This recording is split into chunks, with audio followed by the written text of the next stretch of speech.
지난 연말 국무회의에서 이 대통령은 댓글 순위 조작이 업무 방해이자 정보 조작이라며 행안부와 법무부에 관련 실태 조사를 지시한 바 있습니다. 1월 18일엔 자신의 SNS를 통해 가짜뉴스 확산이나 댓글 공감 조작과 같은 행위는 민주주의의 근간을 흔드는 행위라고 지적하기도 했습니다. 민주당 주도로 국회를 통과한 허위조작 정보근절법은 이러한 이 대통령의 인식을 그대로 반영한 법안입니다. 온라인 여론의 형성에 조작이 있어서는 안 된다는 이 대통령의 문제의식에 동의합니다. 하지만 이 대통령이나 민주당의 태도를 보면 과연 진정성이 있는지 의문이 듭니다. 1월 10일 장동혁 국민의힘 대표는 자신의 SNS에 외국인의 댓글에 의해 여론이 왜곡되고 있다며 국힘당이 발의한 댓글 국적표시법의 필요성을 강조했습니다. 이 같은 장동혁 대표의 주장에 민주당 대변인 김지호는 생뚱맞게도 혐중 정서 자극을 이유로 들어 비판의 목소리를 냈습니다. 2018년 경기도청 비서실 비서관으로 발탁된 이후 2025년 대통령 당선 시점까지 쭉 이재명의 곁을 지킨 김지호는 대표적인 이재명 측근 인사입니다. 바른소리라는 닉네임으로 선풀 달기 운동을 펼쳤던 그의 온라인 이력을 따라가 보면 온라인 여론 조작이라는 키워드가 그와 무관하지 않다는 판단 정도는 내릴 수 있습니다. 당시 그가 온라인에 남긴 글들은 개인적 의견 표명을 가장한 성남시 민주당 디지털 소통위원장이라는 직책을 맡은 정당인의 글이었기 때문입니다. 과거를 잘 모른다면 이 정권의 발언들에 설득당할 수도 있습니다. 하지만 과거를 안다면 이 정권이 내뱉는 대부분의 바른 소리들은 설득력 없는 내로남불이 됩니다.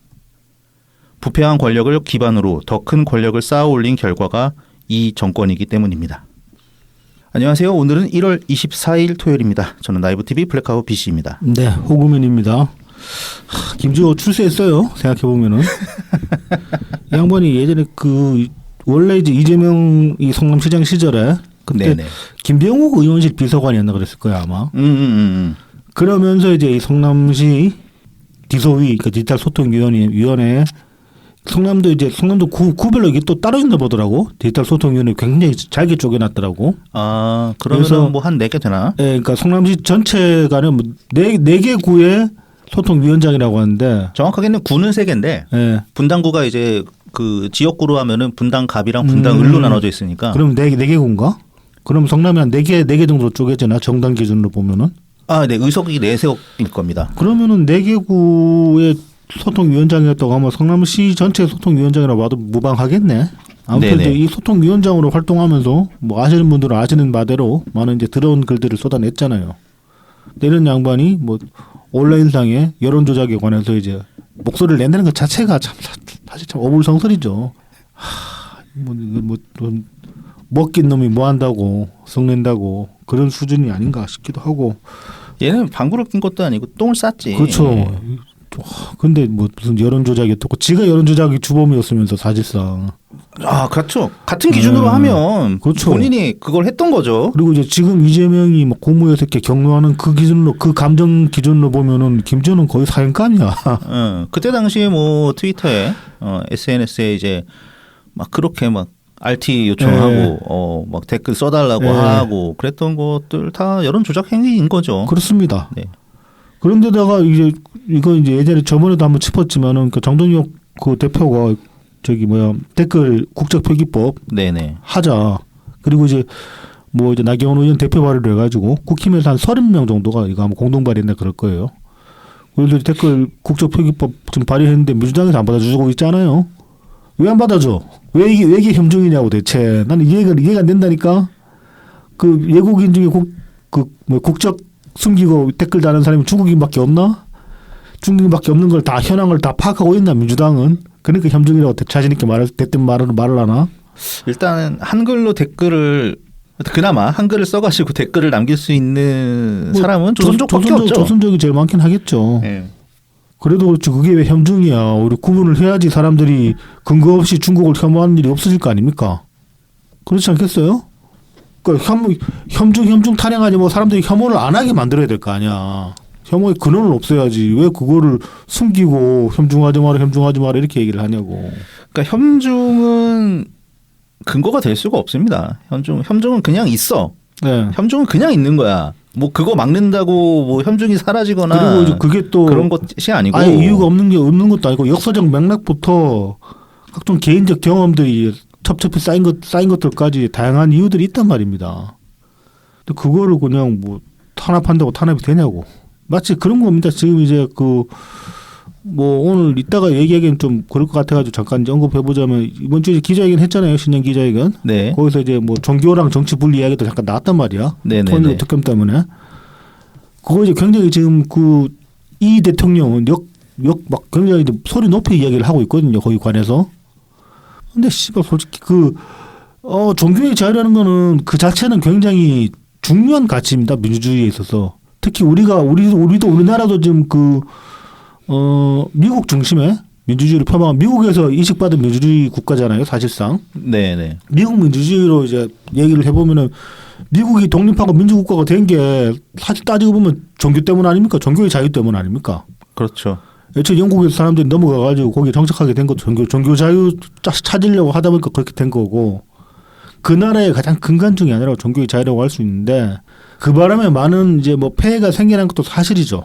미국도 이제 기독교 근반 특히 이제 기독교 기반으로 하는 각종 사파라고 할 수 있는 종파 입장에서 보면 사입이라고 할 수 있는 그런 이제 분파들이 굉장히 많잖아요. 예. 그런 종교들 중에는 보면 어떤 데는 이제 군벌화 돼버린 데도 있고 뭐 이제 이상한 이익 집단화 되면서 이제 개인들을 착취하는 경우도 있고 하니까 이제 군벌화까지 된 곳이 종교가 있어요? 민병대 조직해가지고 민병대 지역 하나 장악해버리고 그 미국 내에서? 네, 그런 경우들이 있어요.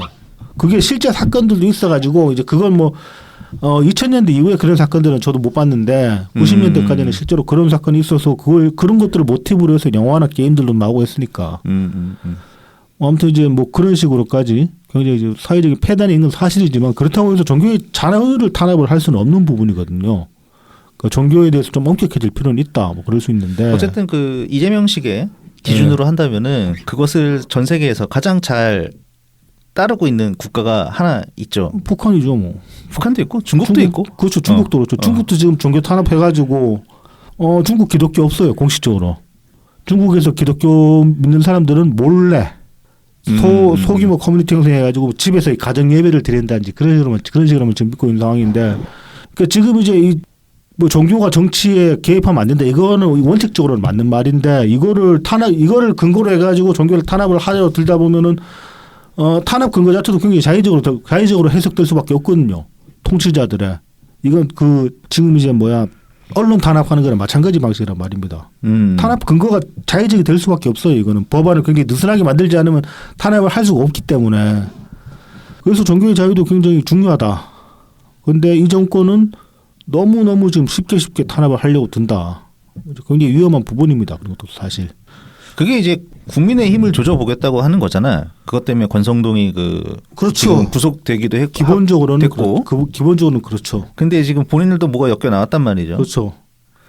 그러니까 지금 중요한 거는 그래 뭐 정치 로비를 받았다. 네. 뭐 이제 이런 거는 문제가 될 수 있는 부분이고 정치자금법에 의해서 그다음에 실제 그 로비를 받아서 관련 법안이라든가 이런 그러니까 정치적인 영향이 행사됐느냐. 네. 이게 중요한 부분 아니겠습니까? 그렇죠. 이제 그거는 어떻게 보면 종교의 문제보다는 정치인의 문제에 저는 더 가깝다고 보거든요. 네네.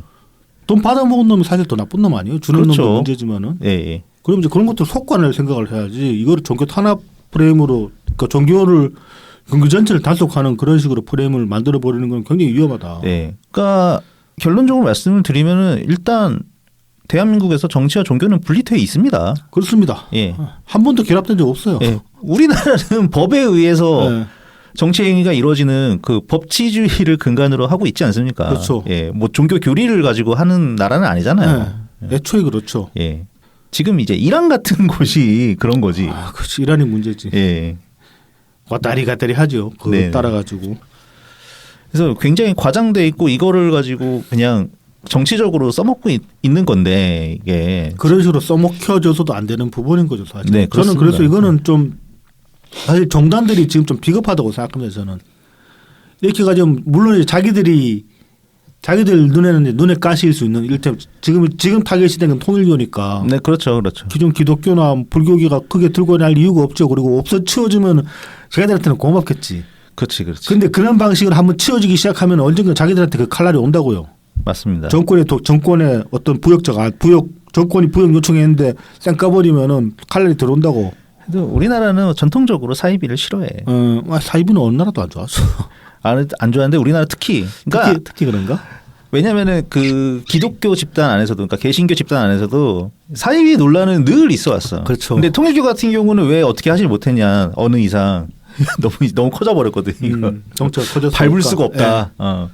뭐 그것뿐입니까? 순복음교회도 원래는 이단이라 그러고 막 그랬었다고 제가 기억하고 있습니다. 그렇습니다. 근데 크잖아. 예. 겁나 크잖아. 네. 순복음교회도. 그러니까 그냥 같이. 뭐 그런 것들이 비단 종교교회만 그렇습니까? 지금 정치도 마찬가지고 지금 이 정권도 어떻게 보면 그런 식으로 덩치 커져가지고 인정받은 그런 케이스라고 볼 수도 근데 있고. 이제 개신교 분들은 이걸 아셔야 돼요. 그 여러분들이 굉장히 많이 사용하고 있는 웬만한 단어들은 전부 불교 아니면 유교에서 왔다. 네, 사이비 이것도 유교 경전에 나오는 단어입니다. 그렇구나. 네. 깨알 같은 TMI 감사합니다. 이번 주에 이제 좀 웃기는 뉴스인데 이거는 장영자 씨가 징역 10월을 선고받았다고 합니다. 언제적 장영자야? 82살인가 그렇다, 82세인가 그렇다고 하는데 생각보다 나이가 그렇게 안 많더라고. 저는 한 90 넘었을 줄 알았는데 이 양반이 지금 현재 사기 전과 5범이에요. 근데 이게 이제 뭐 긴 인생을 따지면은 그래도 생각보다 많지는 않네. 전과가. 전과가 가면 뒤로 가면 갈수록 액수가 적어지는 경향이 있습니다. 네네. 첫 전과는 1,000억대였단 말이야. 몇천억대였단 말이야. 그때 뭐 6,200억인가 2,600억인가. 여기 대본에는 6,400억 원의 규모의 어음 사기라고 돼 있네요. 예. 그리고 씨발 당시에 국가 예산의 몇 프로 이런 수준이었거든요. 6,400억대라는 게. 진짜 말도 안 되는 네. 수죠. 이거 요즘으로 따지면은 당연히 조 단위는 좋게 넘어갈 건데. 저도 이제 기사 제대로 안 읽어보기 전에는 대장동이 그래도 더 헤쳐먹지 않았나 하고 봤는데 아니더라고. 그 정도는 아니다. 장영자 체급에는 상대가 안 돼. 대장동도. 그러니까 이 양반 진짜 엄청난 양반이야. 그러니까 이걸로 처음에 첫 징역이었고 그 다음 징역이 뭐 100억 원대 이런 식으로 점점 낮아져 가지고 최근에 마지막 지금 이 10개월 선고받은 거는 6억 원인가 그래요. 장영자 씨 치고는 금액이 작은 편이다. 이것도 무슨 뭐 자기가 이제 나이 들어 가지고 이제 좀 공익적 활동을 하기 위해서 사찰을 하나 이제 매입을 해가지고 운영을 하려고 하는데 그래서 돈이 필요하다. 그래서 이제 뭐 지인한테 돈을 빌렸다고 하는데 빌려놓고 보니까 사찰 매입할 생각도 없었고 뭐 그랬다. 그돈 띵 까먹었다. 뭐 그런 혐의로 지금 이제 징역 10개월 형을 선고를 받았다고 합니다. 네네네. 야, 근데 그 액수에 비하면 그렇게 안 커. 형량이. 이게 근데 그러니까 좀 애매하더라고요. 뭐냐 그러면은 지금 이 누범 카운팅이 되는 그러니까 기간 가운데 그 뭐라 그러지? 갑자기 이게 생각이 안 나는데 집행유예 기간이라고 해야 되나? 뭐 그거 집행유예 기간이 아니고 뭐냐? 하여튼 동일 범죄를 또 저지르면 가중처벌을 받는 기간인데 지금 그 기간 안에서 또 했단 말이에요. 그렇죠. 그런데 이제 징역 10개월이면 액수가 작아서 그런가 별로 이게 그 누범 처리가 안 된 것 같은 느낌을 좀 받기는 합니다. 그렇긴 합니다. 네. 예. 아무튼 이제 가문에 장영자 씨 이렇게 나왔더라. 뭐 그 정도로 짚고 넘어가고. 네. 그리고 이 지금 이제 그 마두로 전기 영화 전에 한번 네, 그렇습니다. 민노총에서 상영한다 그랬잖아요. 마두로 전기 영화. 예. 이거 지금 필름 뭐 돌리고 있나 봐. 지금 최근에도 뭐 이번 주에도 신촌에 어디 또 좌빨 단체에서 상영에 현수막 걸린 거 나오고 그랬었는데 무슨 정신머리인지 모르겠어요 지금. 그러니까 이 반미 프레임에 갇혀 있는 사람들은 마두로를 반미의 영웅으로 어떻게 만들려고 하나 봐. 이 사람들은 마두로 자식이 가진 재산이 1,000억 원대라고. 근데 무슨 반미 투사야. 말이 되는 소리 해야지. 하다못해 좀 그러니까 뭐 이렇게 해가지고 뭐 본인 재산이 없더라 청렴하더라 이런 거는 나오면 또 모르겠다 진짜로. 아니 근데 지네들도 좀 부끄러운가 봐. 아니면 말 나오는 게 싫어서 그런 거겠지. 네, 쉬쉬해요? 아니 그러니까 자기들끼리만 이렇게 돌려서 본다며. 아니 현수막도 걸어놓고 하는데 상영을 한다고. 자기들끼리 돌려보는 게 아니라 이게 별로 확산이 안 되는 거지. 사람들한테 공감을 못 얻고 있는 거지. 어떻게 얻겠습니까? 베네수엘라 대통령. 그래 지금 그 나이키에서 마두로 룩이라고 마두로 체포 때 입었다는 그 나이키 아래로 다 풀로 나이키였거든요. 마두로 체포 당시의 룩이 보면은 네네. 위아래 신발까지 그 마두로 룩이라고 사람들이 이제 그 맞춰 입은 사람들이 나와가지고 지금 나이키 매장에서 마두로 룩이 이제 매진 상태라고 해요. 품절 상태라고 해. 네네. 사람들이 그새 와 마두로 룩이다 그러고 다 사가 버렸나 봐. 옛날에 우리나라에서도 왜 그 신창원이 신창원 탈주 탈옥하고서 잡힐 때 입고 있던 그 티셔츠가 엄청 고가의 명품 티셔츠라고 해가지고 쫄쫄이 알록달록한 쫄쫄이로 기억하는데 쫄티로 기억하는데 예, 무지개 빛깔 화려한 그렇죠. 신창원 룩도 있었고 그랬어. 참 별게 다 유행이다. 아무튼 그 나이키로 상하이 다 도배하고 신발까지 맞춘 양반이 무슨 반미투사야. 씨발. 이러면 이럴지도 몰라. 나이키는 미국 기업이 아니고 글로벌 기업입니다. 이럴지도 몰라. 마이클 조던도 이제 미국인이 아니고 지구인이야? 지구인이지. 지구의 유산인 거지. 아무튼 뭐 이런 식으로 지금 돌아가고 있는 와중에 좌빨들이 드디어 이제 스스로 자기 발목을 잡기 시작했다. 이건 좀 그렇게 평가할 수 있는 뭐 소식이라고 할 수 있겠습니다. 이 노란봉투법 때문에 이제 정부까지 발목 잡히기 시작했어요. 이제 무슨 내용이냐면은 민주총이 이제 2월 말까지 공공부문에서 전부 이제 원청 직접 교섭을 요구하겠다.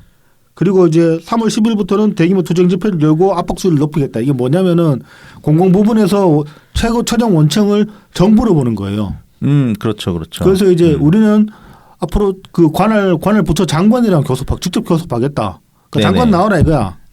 장관 안 나오면 우리 이제 바로 또 파업 들어간다. 3월 달부터. 민주당이 그리고 으름장을 놨습니다. 이게 이제 노란봉투법에서 그 원청 개념을 이제 확대를 하는 바람에 이렇게 된 거 아닙니까? 그렇죠. 그러니까 이제 뭐 하청이라도 원청 기업이랑 직접 교섭할 수 있는 교섭권을 가진다라는 게 이제 노란봉투법에 명시되는 바람에 그렇게 보면 이제 정부 그 공공 관련 사업들도 뭐 하청이니까 원청으로 타고 올라가면은 결국은 정부 부처가 된다. 혹은 중앙 정부가 된다. 이렇게 이제 해석할 수가 있는 거잖아요. 이거 이제 관련 노동부는 정부가 법률국회에서 정한 예산 내 근로조건을 집행하는 경우 국민 예산 공공정책의 결과로서 노사 교섭에 직접 대상이 된다고 보기는 어렵다라고 얘기를 했어요. 네. 노동부는 근데 이건 노동부의 입장이지 법적 구성력은 전혀 없습니다. 그럼 법대로하면은 제가 보기에도 지금 민주총말이 더 설득력이 있거든요. 노란봉투법에 따르면은 뭐 법원에서 정리돼야겠네. 정리돼야 되겠지만은 지금 봐서는 그렇습니다. 민주총말이 맞는 것 같아요. 물론 글쎄 저는 노동부의 얘기도 설득력이 있어 보이는데. 뭐 아무튼 적어도 이제 법원에서 정리를 해주기 전까지는 그리고 법원에서 만약에 정리를 해준다고 해도 민주총이 순순히 받아들일 일은 없잖아요, 이거를. 그럼 또 이 제기하고 또 이제 그걸로 또 시끄러워 줄 수도 있겠죠. 그리고 이제 관련해 가지고 또 이제 지금 이 정부가 직접적으로 발목 잡힌 게 뭐냐면은 이재명이 이제 지난 대선 때 직접 공여로 부산에 특히 부산 내려가서 공여로 내세웠던 게 H&M 부산 이전이었거든요. 예, 그렇죠. H&M이 이제 그 현대 당선. 네네. 여기 이제 국내 유일의 컨테이너 선사입니다. 그리고 예전에는 한진 같은 거 있었는데 다 망해서 그러나? 그렇지 않을까요? 아무튼 이제 현대상선이 지금 국내 유일의 컨테이너 선사고 이 회사 자체가 그냥 단순 사기업이 아니에요.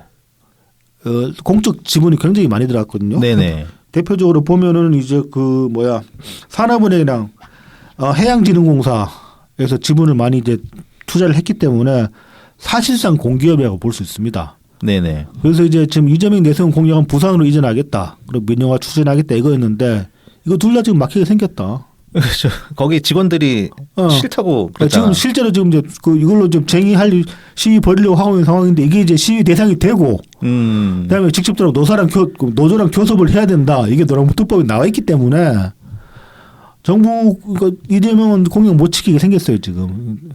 노조원들은 타협 못하면은 골 때리는 상황이 됐다.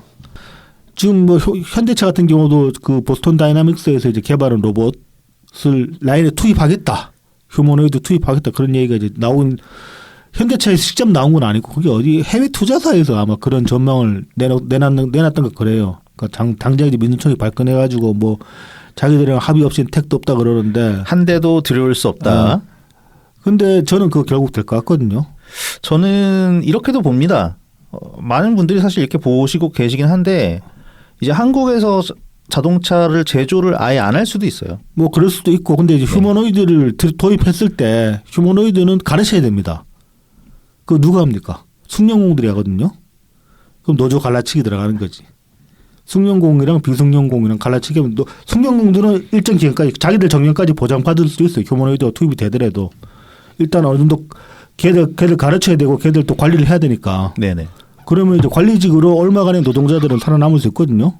그렇게 갈라치기 할 수도 있겠지. 그래서 저는 그래서 결국은 국내 라인에도 도입될 것이다. 이걸 도입하려고 마음을 먹는다고 치면은 단가가 비교가 안 되잖아요. 한 대 지금 2억 원 정도라고 하는데, 저는 그 정도까지 기술 수준이 올라왔나 싶어서 깜짝 놀라긴 했는데. 하여튼 지금 그 현대자동차 노조 쪽에서 너무 앞서 나간다 생각은 드는 게 언제였지? 작년인가 재작년? 하여튼 한 2022년 아마 이후 중에 어느 한 곳일 텐데 나름대로 그 교섭해가지고 합의를 한 게 있거든요. 네. 그러니까 구조조정은 너네들 정년 퇴직할 때까지 정년 보장 해준다. 그 대신에 그만큼 신규 인력은 뭐 잘 안 뽑겠다. 뭐 이제 그런 식으로 뭐 서로가 원하는 거지. 그렇죠. 어쨌든 중간에 멈추면은 현대자동차 입장에서도 손해니까 네. 그냥 자연 감소하는 방향으로 답답해 죽겠는데 그런 식으로 이제 합의를 하긴 했거든요. 그래서 휴머노이드 들어온다고 해서 뭐 니네들 뭐 그 막 잘리거나 그러지는 않을 거란 말이지. 근데 그걸로 생산성 올라가면은 뭐 현대차 노조원들한테는 손해겠지만 손해일지 모르지만 일자리 뺏겨가지고 국가적으로 보면 혹은 우리 같은 제3자는 이익입니다. 근데 그리고 이제 그 팩트파인더 박지원 칼럼니스트도 지적을 했던 부분이지만 네. 그렇게 막아봐야 미국 공장으로 갑니다. 미국 그 생산 라인에 깔려서 아마 시험 테스트 할 거거든. 거기 공장 지은 지 그렇죠. 얼마 되지도 않았고 그럴 수 있죠. 네. 훨씬 더 라인이 이제 그런 휴머노이드까지 도입해가지고 꾸미기에 최적화된 현장이고 그러니까 이제 한국 공장은 지금 사실 정리해야 되니까. 정리해야 되기도 하고 지금 현재 그러니까 라인 자체를 정리를 해야 되게 그 사람들 다니는 라인 굉장히 좀 번잡하단 말이야. 네, 그렇죠. 로봇 다니게 하려면 좀 깨끗하게 만들 필요 있거든. 그게 힘들거든. 조금 오래 걸리고. 그렇지. 그러니까 그냥 미국 공장에다 하면 돼. 그 대신에 이제 한국 안 그래도 생산 효율이 안 나오거든. 우리나라 현대자동차가. 그러니까 미국 공장에 비해서. 그렇죠. 그러니까 한마디로 만드는 대수가 이제 점점 줄어들겠지. 그렇죠. 그럴 수 있죠. 그러면서 뭐 기술 레벨이라도 올려가지고 뭐 저희 수제로 고가 그러니까 그 고부가 가치 뽑아낼 만큼 뭐 숙련이라도 하든가. 근데 우리 지금 숙련공 수준은 그 수준도 아닌 것 같고. 아니 막 지적 받잖아요. 그 유튜브 보면서 조립한다고. 네, 마감 개판이다 그런 소리도 많이 나오고 그런 상황인데. 네. 어쨌든 한 대 만드는데 걸리는 시간이 한국 공장이 더 오래 걸린다는 거는 이거는 사실입니다. 그래서 그럼 생산 효율이 떨어지는데 언제까지 그러면 그 돈 받고 일하실 수 있을 거라 생각합니까? 그러게 말입니다. 저는 뜻있는 그 현대차 기술자들은 그냥 저기 카이 같은 데로 이직하시길 바랍니다.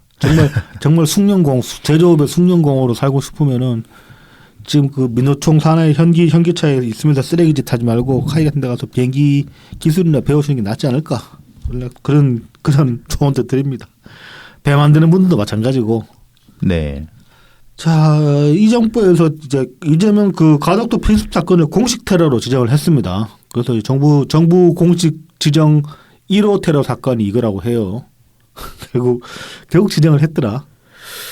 수많은 사건들이 많이 있었는데 굳이 이거를 1호로 지정해야 되는 이유가 있나? 자, 그리고 이제 국정원은 이에 따라서 이제 관련 TF를 새로 진상조사 TF를 출범을 했어요. 출범을 시키고 그리고 이제 이 피의자를 테러 위험 인물로 지정을 했습니다. 그렇다고 합니다.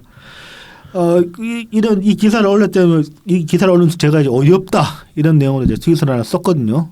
그랬더니만 이제 그 개딸 하나가 들러붙어 가지고 아니 뭐 당시에 이재명이 야당 대표고 그러면 이제 의전 서열 한 7, 8이 들지 않냐 근데 공식적으로 따져보면 높게 쳐주면 7, 8이 뭐 이렇게 좀 느슨하게 잡으면 의전 서열 10이 안팎이긴 합니다. 네. 그래서 이제 아무튼 의전 서열 그쯤 가는 사람이 테러 당한 거 아니야? 그 국가적 테러 맞다 이렇게 얘기를 했던데 자 입장 바꾸는 것도 생각을 해봅시다. 아무튼 2018년에 당시 이제 단식 투쟁하던 단식 맞죠? 그때 예, 이제 단식하던 국회 때였죠. 국회 예. 경내에서 단식하던 야당 원내대표 김성태 씨. 당시 이제 그 죽택 맞고 실려 나갔잖아 한번. 레프트 훅이었습니다. 네. 아 레프트 스트레이트였나? 무슨 아, 이유인지 왼손이었어. 무슨 이유인지 기억이 안 나는데 죽택 맞고 그 응급실에 실려갔어요 그때 당시에. 네네. 그때 이제 막 그 배를 까디집으면서 네네. 그렇게 했는데 아무튼 그것도 그러면 테러 아니에요? 딱 그 같은 논리로 치면은. 그리고 그 박근혜 전 대통령이 네. 이제 대통령 되기 전에 아 그때는 그건 진짜 심각했죠. 그렇지 얼굴에 예. 칼 이렇게 네. 커터칼로 상의를 입었잖아요. 그리고 이제 그 박근혜 전 대통령의 상처 같은 경우는 보통 이제 얼굴에 상처가 나면은 그 성형외과적인 시술을 하기 때문에 흉이 잘 안 남는데 네네. 흉이 안 남게 하려고 노력을 하는데 박근혜 전 대통령 흉터는 남아 있어요. 완전히 커버를 못했다고. 그 정도면 상처가 굉장히 깊었다고 볼 수 있는 거거든요. 네네. 뭐 이제 이재명 지금 이제 이 대통령 같은 경우는 목에 칼 맞았다고 하는데 흉터 없어요 지금. 뭐 메이크업을 두껍게 한지 어쩐지 모르겠는데 어찌됐든 간에 눈에 보이는 흉터는 없습니다. 지금 상황에서는. 근데 박근혜 전 대통령은 화장으로도 커버 안 될 정도로 흉터가 남았단 말입니다. 그럼 그게 훨씬 더 유중한 상태였다고 볼 수 있겠죠. 근데 그거 가지고 적어도 그 당시에 한나라당은 그거 가지고 국가적 테러라고 떠들지는 않았어요. 얘네들은 뭐 얼마나 피해자 코스프레를 하고 싶어가지고 이러는지. 어쨌든 이제 국가 테러를 지정을 하려면 이런 것들부터 다 지정하고 뭐 그다음에 해야지. 왜 그전 단계부터 왜 지네께 1호야? 이제 뭐 테러 방지법 발효 이후에 뭐 벌어졌다 그런 그것도 글로 치면 김성태가 이러네 진짜. 김성태는 2018년이니까. 주먹질. 죽택 맞은 것도 테러지. 테러지. 그때 아파. 그때 턱 들어갔다니까 그 사진 보면은 턱 들어가가지고 저거 진짜 잘못하면은 한 방에 갈 수도 있는 상황이었다고. 그때 주변에 있는 사람들이 부축을 잘 해가지고 잘못하면은 머리가 봐도 이 땅바닥에 계단 바닥에 부딪힐 수가 있는 그때 단식 위험한 상황이었어. 단식 중간에서 그 빌빌댈 때라 가지고 한 대 맞고 턱 들어가서 휙 쓰러져가지고 진짜 큰일 날 뻔했다고. 그때 부축을 잘했어 옆에서. 타켓을 잘했죠. 예. 그때 우리 별게 다 기억이 납니다. 우리가 많이 웃긴 했지만은. 네네. 굳이 이재명 케이스랑 비교를 하자면 그것도 충분히 위험한 상황이었다. 그렇습니다. 그렇게 볼 수 있는 겁니다. 그러니까 오바질 말고 이게 무슨 국가적 테러냐고. 자 그리고 이어서 19일 날 이재명 이 대통령 SNS에 이제 이 대통령이 SNS에 이런 걸 올렸어요. 뭐 국정 만족도가 2013년 이후로 최고점이다. 아, 네네. 그래서 앞으로 변화를 체감케 할 것이다. 그래서 이제 한국행정연구원의 25년도 국정과제 정책 만족도 조사 결과를 이제 발표를 올렸어요. 자기 SNS에. 네네. 요거 보면은 이제 집권 1년 차에 이제 뭐 지금 집권 1년 차밖에 없으니까 이 정권은 네네. 1년 차에 이제 국정 만족도를 보면은 제일 높긴 합니다. 4.77로. 근데 이게 사실 저는 뭐 크게 의미가 있을까 싶기는 해요. 왜냐하면은 비등비등하거든. 뭐 다른 정권들 뭐 이를테면 윤석열 정권 1년 차 4.48, 문재인 정권 4.60, 박근혜 정권 4.53 이래요. 네네. 그러니까 이제 소수점 첫째 자리에서 왔다 갔다 하는 그런 수준이란 말입니다. 이게 몇 점 만점이라고 했어요? 7점. 7점 만점. 네. 그래서 사실 뭐 그냥 보면 사람들 그냥 하다 항상 어느 정권에는 항상 그랬던 거 아닌가 저는 네네. 그렇게 이제 여겨지는데 굳이 따지는 게 의미가 있을까 싶기도 합니다만 그래도 비교해서 높게 나온 것도 사실이니까 뭐 그렇다고 칩시다. 근데 저는 이 조사 방법 자체가 좀 거시기 해요. 자 일단 보면은 응답자는 굉장히 많습니다. 네네. 이걸 이제 그 정책 수요자 대상으로 조사를 하고 일반 국민 대상으로 조사를 하거든요. 근데 일반 국민 같은 경우는 19,200명. 네. 이건 일반 여론조사의 한 10배 넘죠. 표본이. 네네. 그 정책 수요자도 9,600명이니까 합치면은 거의 한 3만 명 가까이 되는 수치 아니겠습니까? 네네. 그러니까 그 정도 되는 사람을 대상으로 조사를 한 거니까 표본 수는 굉장히 많은데 문제는 이게 온라인 조사라는 겁니다.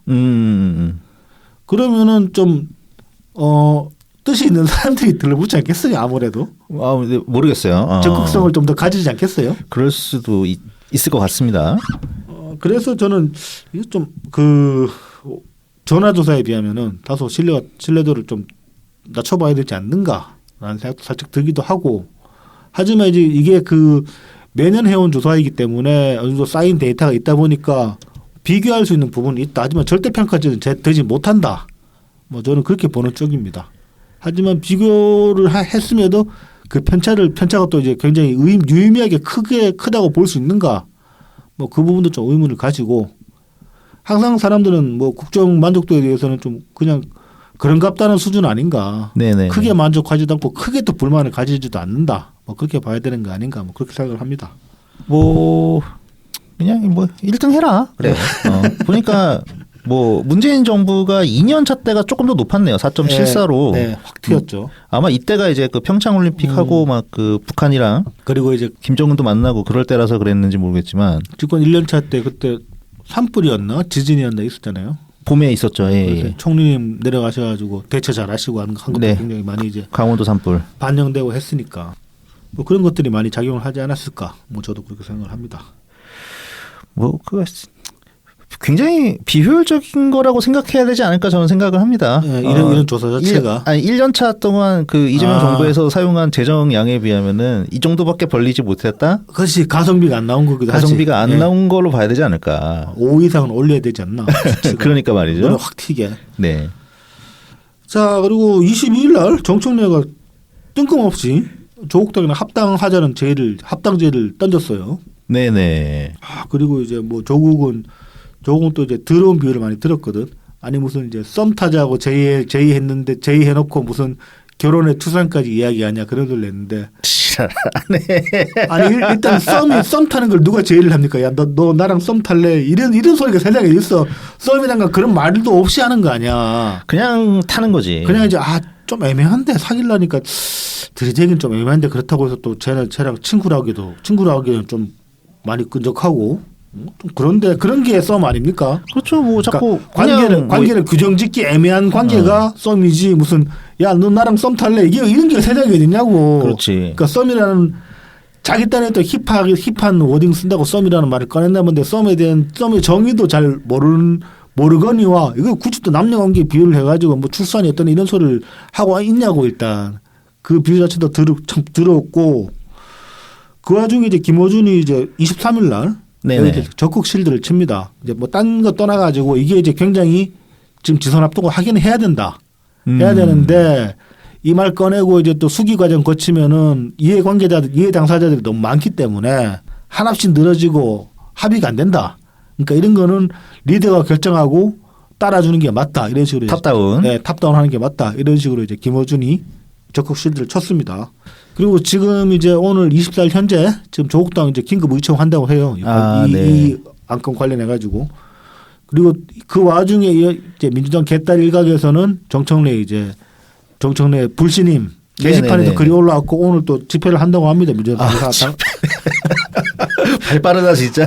오늘 추워 죽겠는데 오늘 진짜 추운데 개딸들도 집회한다고 얼마나 올지는 모르겠어요. 아무튼 뭐 정청래 나가라 뭐 꺼져라 이제 그런 집회도 한다고 하는데. 네네. 이거 이제 관련해 가지고 뭐 또 누구였더라? 아무튼 뭐 어떤 사람들은 이게 뭐 정청래가 혼자 그랬겠냐? 뭐 그 청와대랑 또 이미 교감이 있었다는 둥. 아니거든. 청와대에서도 전혀 몰랐다 이런 반응이었거든요. 일단 이거 발표 나고 나가지고 다들 이게 뭔 소리요 이런 반응이었단 말이야. 기사를 보면은. 각하가 유노하신 일일 것이다. 이런 입장인가 보네요. 근데 아닌 것 같습니다.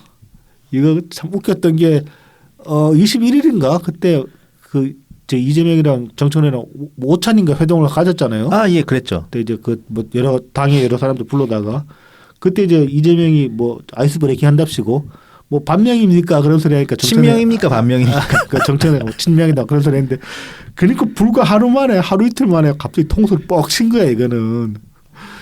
그래서 지금 이재명 입장에서 상당히 좀 벙찌지 않을까. 아니 이거를 이혼해 줄 리가 없잖아요. 이재명 입장에서 조국당은 별로 좋은 파트너가 아닌데. 굳이 필요한 파트너도 아니고. 그렇죠. 예. 물론 작년에 사면은 해줬지. 사면은 해줬지. 네. 그러니까 그거 하나 먹고 떨어져라 그 수준이었을 것 같은데 해줬더니만 또 계속 뻘소리하고 표 깎아먹는 소리만 하고 뻘소리는 조국이 하는데 욕은 자기가 들어먹고 막 그런 상황이었단 말이야. 그러니까 별로 좋을 것 같지가 않은데 김어준은 이제 이렇게 이제 얘기를 합니다. 여기에 정청래 대표의 사익은 없다. 그래서 장동혁은 지금 자기 정치질하고 뭐 한동안 몰아내고 자기가 차기 대권 주자로 나서려고 그러는 네네네. 거지만 정청래는 그런 욕심을 하는 게 아니다. 뭐 그런 것도 합니다. 늘 그렇지만 근거가 없죠. 근거가 별로 없죠. 네, 근거가 없죠. 일단은 장동혁이 하는 것 자기 정치면은 정청래가 이거 한 것도 자기 정치지. 자기 정치지. 제가 이게 딱 비교해 볼게요. 민주당이 합당을 한 게 언제냐 이게 2000 대선 끝나고 2014년이겠구나. 2014년쯤에 네. 그때도 지방선거였네. 네네. 지방선거를 앞두고 네. 안철수의 그 새정치 연합인가? 새정치 연합이랑 네. 김한길 당시 이제 민주당 지도부하고 그렇죠. 민주통합당이지 그때는 아마 전격적으로 이제 합당을 했죠. 합당을 네. 탁 했다. 이게 탑다운 방식으로 탁 한 거야. 네. 그때 뒤집어졌었지. 그때도 분위기 안 좋았죠. 왜냐하면 탑다운이었고 네. 꽤 많은 것을 새정치 연합에 양보를 해줍니다. 그래서 안철수가 이제 안철수- 자기가 민주당 먹었다 그런 소리를 예. 저기 그 김종인 씨한테 하고 그랬잖아. 네 그런 얘기도 하고 안철수 나름 그때가 제일 잘 나갈 때 아니지 대선 후보 때가 더 잘 나갔지 그래도. 네. 어쨌든 그때 그런 식으로 이제 전격 합당을 했거든요. 네. 그때 뭐 개인적으로는 김한길 당 지도부가 굉장히 싫기도 했었고, 네. 그랬기 때문에 안철수도 싫었고 그렇기 네. 때문에 뭘 합당이냐 되게 싫어하긴 했었는데 네. 어쨌든 근데 그때 그 민주당의 상황 이런 걸 보면 일단은 박근혜가 대통령이 되고서 어쨌든 분위기는 결국 그 이명박 임기가 끝났지만 뒤집지 못하고 정권도 그냥 뺏기고 뺏기고 총선도 일당이 못 되고 그런 상황이었단 말이죠. 지리멸렬했죠. 네. 그런 상황에서 지선에서라도 이제 좀 반전의 모멘텀을 찾아야 되는데 이제 그런 상황이었단 말이야. 그러니까 쫓아가는 입장이었단 말이야. 그렇죠. 그러니까는 사실 뭐 지금 돌이켜 생각해 보면은 어떤 이제 구도를 좀 더 단순하게 만들기 위해서 그 당시 민주통합당이 새정치민주연합이랑 합당한 것은 뭐 명분이 있다. 뭐 그럴싸했다. 네. 그래서 성적이 나쁘지 않았죠. 아마 2014년 결과가. 그렇습니다. 아주 나쁘지는 않았죠. 선전은 했죠 나름. 예. 뭐 총선 대선 진거에 비해서는 네. 괜찮았다. 이렇게 말할 수 있는데 그런데 이제 지금은 그런 상황이 아니죠. 너무 여유 있거든. 그렇지 여유가 있지. 이거 이제 굳이 말하자면은 조국당이랑 그 선거구 놓고 협상하기 싫다, 번거롭다. 그런 협상 과정 없이 그냥 한 방에 선거 치르고 싶다. 뭐 그런 수준의 합당인 거지. 아니 여차하면은 그냥 걔네랑 지역구 뭐 협상 안 해도 돼. 그렇지. 그래도 이기지 웬만하면. 그냥 다 나와. 그래. 너네도 나와. 후보 내. 우리도 후보 낼게. 보통 그렇게 해도 거의 이기죠. 다이다이 하자 그래도 뭐 웬만하면 다 이기죠. 아쉬울 게 진짜 하나도 없거든요. 네. 근데 왜 해야 되냐? 네. 이건 진짜로 이거 뭐 자기 전당대회 때, 그러니까 정청래가 이제 연임하고 싶다라는 그런 관측들도 있기 때문에, 그렇죠. 그 전당대회를 위해서 자기 쪽수 늘리려고 조국당이랑 잘 싸바싸바 해가지고 나중에 전당대회 때 도와줘. 그렇지. 그 대신에 지선 때 조금 공천 이렇게 좀 몇 개 꽂아줄게. 뭐 이제 그런 거 그런 식으로 딜을 한 거 아니냐. 그런 게 더 쉽게 그려진다. 그러니까 전체 판세에서는 아무 영향이 없는데 크게 영향이 없어 보이는데 민주당 내의 정치 역학 구조를 살펴보면은 이거는 정청래한테만 이익이 될 것 같은 그런 분위기다. 혹은 이제 정청래 쪽 개파. 예. 정청래만이라고 보는 건 좀 협소할 수 있고. 네네. 그러니까 굳이 따지면 김어준한테 이익이 되는. 그렇죠. 그런 구조일 수 있죠. 김어준은 뭐 조업도 가끔 불러다가 이렇게 그렇죠. 출연시키고 그러니까. 김어준은 다 자기 사람이에요. 그렇죠. 나의 아들들. 네. 뭐 그런 거니까. 자 이제 뭐 그래서 이제 이 김어준 개파의 그래서 수장이 누구냐 생각해 보면은 뭐 이 양반 아니겠습니까?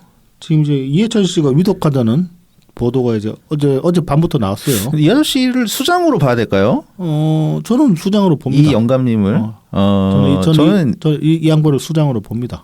이 아저씨는 이제 아저씨도 아니지. 이 영감은 그냥 토템이다. 뭐 토템, 지방령. 그냥 그 집안에 놓는 뭐 십자가 같은 거다. 아니 근데 적어도 그 문재인 정권까지의 그때는까지는 그때까지 어떤 이 바닥에 숨은 실세 혹은 이제 막후 실력자는 이 양반이 했던 건 뭐 부인할 수 없는 사실 아니겠습니까? 중국이었으면은 그냥 그 시진핑이 주석이 되고 나서 끌려나가던 장성택은 북한이지 그 장점인가 후진타오인가 하여튼 뭐 이제 그런 정도다. 아무튼 이 양반이 그린 그림을 길게 보면 이재명 대통령 만든 것도 사실은 이 양반이죠. 아 그렇죠. 예. 뭐 이제 아무튼 이 양반이 지금 뭐 위독하다고 베트남 갔다가 좀 위독하다 그러는데 네네. 출국 전부터 좀 몸 상태가 안 좋았는데 베트남 가서 심정지까지 왔었다고 합니다. 네. 지금은 이제 응급실에 계속 있는 상태라고 하고 관련해서 이제 청와대에서는 그 청와대 정무특보 조정식을 또 급파해가지고 청와대랑 이제 한 라인 개통해가지고 실시간으로 이제 이해찬 씨의 그 건강 상태를 이제 보고하는 중이라고 합니다. 네네네. 앞서 이제 앞서 했던 얘기를 다시 좀 이제 이어서 해보자면은 그래서 이제 이재명이 대통령 되는데 결정적인 영향을 끼친 사람이 누구냐? 결정적인 순간에 결정적으로 이제 이재명을 끌고 가던 사람이 누구냐? 저는 이제 우리가 보기에는 과거 민주당 내에서 이재명이 큰데 결정적 기여를 한 사람이 굳이 짚어보면 2명 정도. 추미애랑 이해찬 아닐까? 아, 네, 그렇죠. 2018년 이제 지선 때 그때 이제 특히 우리가 수많은 그 이재명 관련 의혹들을 제기를 했고 그것들이 근거가 없는 게 아니었는데도 불구하고 추미애가 다 일축을 그냥 다 컷했잖아요. 뭐 선거하는데 뭐 그러면서 뭐 사소한 뭐라 그랬지? 아무튼 뭐 사소한 불평 이런 식으로 네네네. 굉장히 이제 폄훼하면서 그런 반대자 목소리를 다 억눌러 버리고 이재명을 띄워줬단 말입니다. 그래서 경기도지사가 되게 해줬죠. 네. 그리고 그 이후에도 계속 이제 그 의혹들이 사라지는 게 아니니까 계속 그런 의혹들 제기를 하니까 그때 이해찬이 당소자라는 말을 꺼냈죠. 네네. 당에서 소중한 자산이다. 그래서 충분히 징계 사유가 됨에도 불구하고 경징계로 끝내가지고 뭐 경징계도 없잖아. 다음 건 3개월인가 정지 안 먹었을 걸. 아 그건 있었다. 네. 그죠. 그 정도로 경징계. 제명은 안 했고. 제명이나 중징계까지 간 적 없고 뭐 자격정지 같은 거 간 적 없고 뭐 그 정도로 가면 털고 가면서 당의 소중한 자산이다라고 이해찬이 인정을 해주는 바람에 결국은 여기까지 온 거 아닌가. 그때 근데 그것도 있었어요. 최고위에서 당시 그 이재명의 제명 사안을 논의를 할 때 딱 반반 갈렸거든. 그러니까 이제 그 최고위에서 지명직은 이해찬이 꽂은 사람들인데다가 그다음에 어쨌든 그 당 대표의 의중이 가장 크게 작용할 밖에 없는 부분 아니겠습니까? 그러니까 마무리는 그렇게 되는 거지. 네. 그러니까 예를 들어서 그거 비슷한 거야. 그 이재명이 이제 2019년이었나 그때 이제 대법원에서 무죄 받을 때 딱 반반 되니까 대법원장이 그러면 그렇죠. 무죄로 가자. 네. 파기환송. 뭐 이제 그렇게 볼 수도 있고 아무튼 이해찬이 가장 큰 역할을 한 사람 중에 하나다. 최근에 이제 제 타임라인에도 이제 그 글들이 좀 보여가지고 저도 이제 트위터에 몇 자 적긴 했습니다만은 이 윤회계인 중에 이제 뭐 잘 모르고 하는 소리 같은데 무슨 자기들만이 이재명을 지금까지 줄창 비판해왔고 몸빠들이 뭘 했냐 일단 얼차가문 소리를 하는 양반들이 있더라고. 지랄을 합니다. 니네가 진짜 한 게 뭐 있냐. 야 우리가 그동안 다 만들어 놓은 거 가져다 써는 거에 불과한 주제에 그러니까. 니네들이 한 거는 그냥 부정선거. 부정선거. 그거밖에 더 있냐? 아니 25년에 개몽됐다고 하는 사람들이 뭘 20년의 일을 어떻게 알고 2015년의 일을 어떻게 알아. 이쪽에서는 제일 늦게 끼어든 사람이 2018년에 끼어든 사람이야. 그렇죠. 제일 늦게 그것도. 보통 이제 2017년, 18년이 제일 많긴 하죠. 그때가 제일 많긴 할 거고. 아니면 늦게 끼어든 사람들은 20년 이후에도 끼어든 사람도 있을 거예요. 있긴 있나? 네, 있긴 있죠. 정치 관심 뒤늦게 가진 분들도 있으니까. 근데 적어도 22년 이전에 이미 22년 대선 이전에 혹은 한 21년, 20년쯤에는 대부분 알만한 사람들은 다 이재명 반대를 외치고 있었다. 그리고 이제 그 반대 역사 속에서 이제 이해찬이랑 추미애가 나오는 거고 이거는 그분들은 모르죠. 민주당 당내에서 어떤 싸움이 있었는지 알 리가 없지 그 당시에. 알 리가 없지. 예. 그 이재명 반대 목소리는 2017년 이후로 늘 외로웠습니다. 그 당 내에서도 메아리가 쳐지지 않았고 그 2018년 지선 때도 저 SNS 적었습니다만 그때 오죽하면은 국힘 남경필 지지선언 하고 그랬죠. 그리고 막 이제 그거 가가지고 좀 국힘당 사람들한테 좀 찍어달라고. 그렇지. 그 당시에 이제 뭐 BC님이 짚으셨습니다만은 기권표가 제일 많았잖아요. 기권자. 아까 기권표가 그치. 기권자가 제일 많았잖아요. 근데 그 저기 뭐야 투표 시간 연장 그게 언제였나 박근혜 정권 때였나 투표 시간 연장되고 그다음에 그 뭐야 그러니까 사전 투표가 처음 들어갔지. 그 박원순 그 서울시장 사전 보궐선거. 사전 투표 실시 이후로 보면 투표는 꾸준히 상승하는 추세였습니다. 네네. 그래서 정치 참여도가 높아진다 그렇게 분석을 하고 있는 와중이었는데 2018년 경기도지사 선거에서 기권표가 제일 많았다는 거는 사람들이 그 특히나 이재명 반대표가 결집을 못했다는 얘기거든요. 이거 다 차마 국힘당을 못 찍겠다 그런 사람도 있었을 것이고 그것도 있고 그 당시에 이제 남경필 후보가 그러니까 그때 그 새누리당이 그렇죠. 쪼개졌었잖아. 그 박근혜 다른 정당과 전국으로 그렇죠. 그다음에 이제 그때 당시에는 뭐 자유 무슨 당인가 뭐 자유선진당인가 뭐 그랬죠. 자유선진당은 이회창 거고. 뭐 아무튼 했다가 이제 남경필도 원래 따라서 이제 바른정당으로 갔다가 그렇죠. 지선을 앞두고 그냥 돌아왔단 말입니다. 근데 이제 배신자 프레임에 갇혀 있었죠. 갇혀 있었지. 그것 때문에 이제 국힘당에 많이 지지를 호소를 했단 말이죠. 근데 들어먹기 씨알도 안 들어먹겠어요. 그래서 졌단 말이야. 그쪽에서는 배신자거든. 그러니까 당신들이 이재명 새끼인데 관심이 언제부터 있었다고 우리들은 뭘 했냐 그런 소리를 하냐고 대체. 이재명 새끼인데 지난 10년 정도 돌아봤을 때 이재명 새끼인데 꾸준하게 관심 있었던 사람 우리밖에 없어요. 당신들은 윤석열 대통령 되기 전까지 이재명 누군지도 몰랐어. 근데 뭐 이제 와가지고 씨발 무슨 뭐 자기들만이 이재명을 견제해왔네. 제가 어이가 없어가지고 방송에서 그래서 굳이 한마디 해봤습니다. 네네. 뭐 하여튼 그쪽은 그 뭐 아무것도 모르지. 그러니까 모르면 모르는데 좀 가만히 좀 있거나 아는 척 하지 마. 그러니까 또 쳐맞으려고 진짜.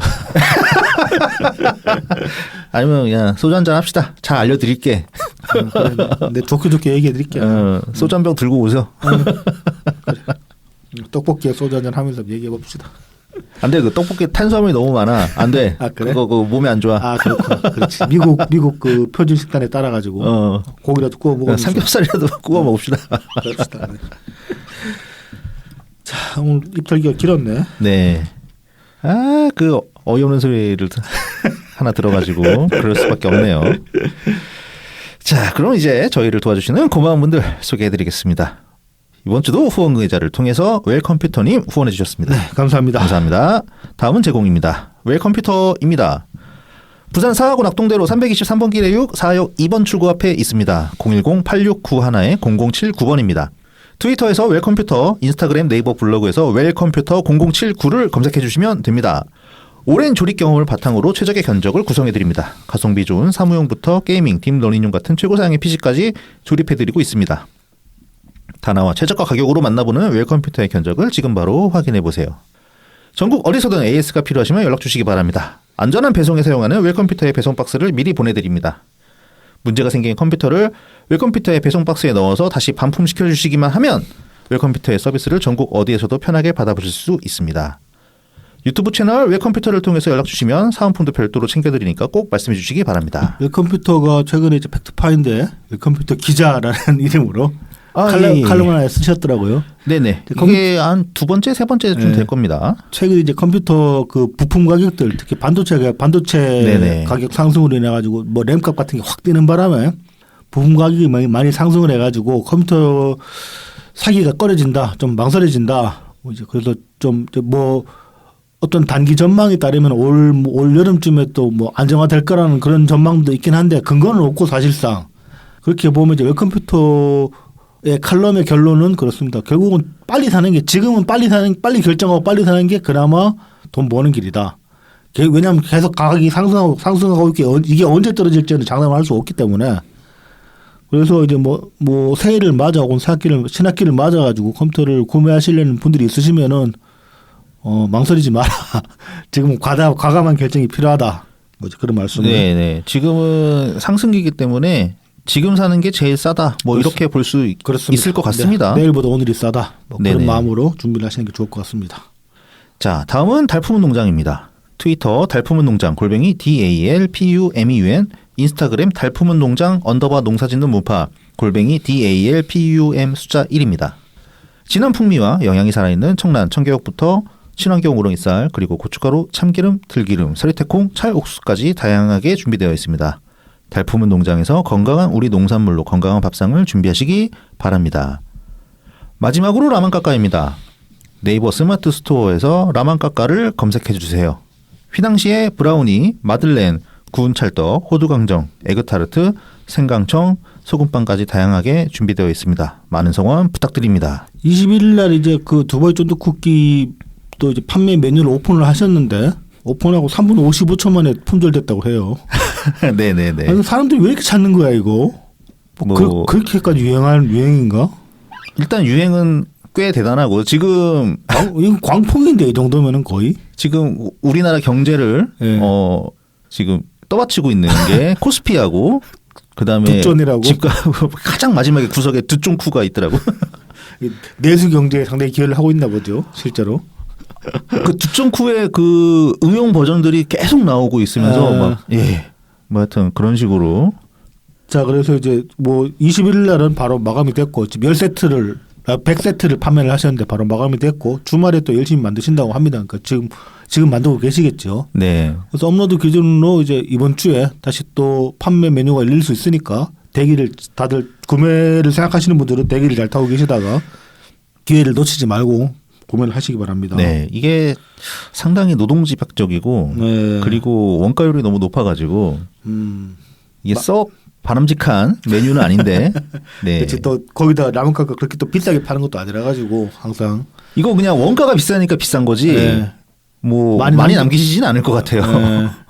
뭐 그래도 많이 팔면 좋으니까. 네. 아 근데 열심히 그 거의 소똥구리가 된 것처럼 계속 굴려야 된다고 하더라고.